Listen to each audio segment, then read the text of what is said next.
Shiny but deadly, don't throw goldfish in rivers, pet owners told. If that lockdown goldfish is starting to lose its luster, think twice before throwing it in the river or canal. The creatures may look innocent, but their voracious appetite, tolerance for cold, and have-a-go habits compared with native species can be catastrophic for local wildlife. New research shows that goldfish consume much more than comparable fish in UK waters, eat more than other invasive fish, and are also much more willing to aggressively take on other competing species. That means goldfish pose a triple threat, according to Dr. James Dickey of Queen's University Belfast, the lead author of the study. Not only are they readily available, but they combine insatiable appetites with bold behaviour, he said.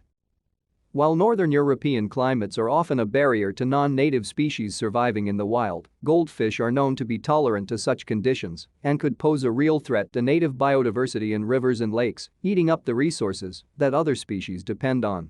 To stay up to date with latest top stories, make sure to subscribe to this YouTube channel by clicking the button above this video. The study was not able to gauge whether more goldfish were being released into the wild by pet owners who bought new fish during lockdown, but anecdotal reports have suggested this could be the case.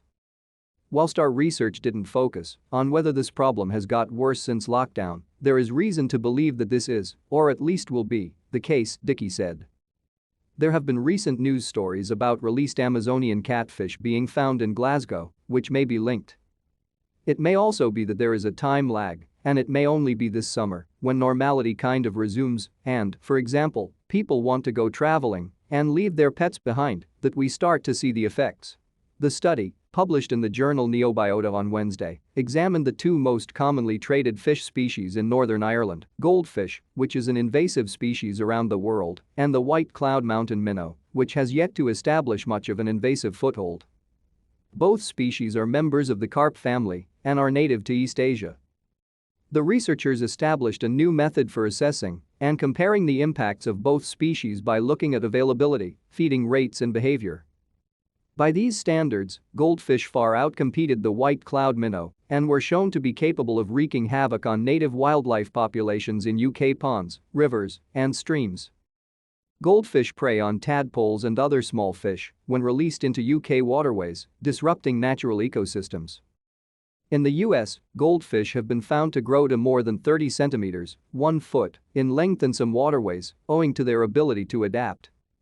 Many pet owners feel they are acting humanely by releasing their goldfish into the wild, but Dickey warned that doing so was destructive.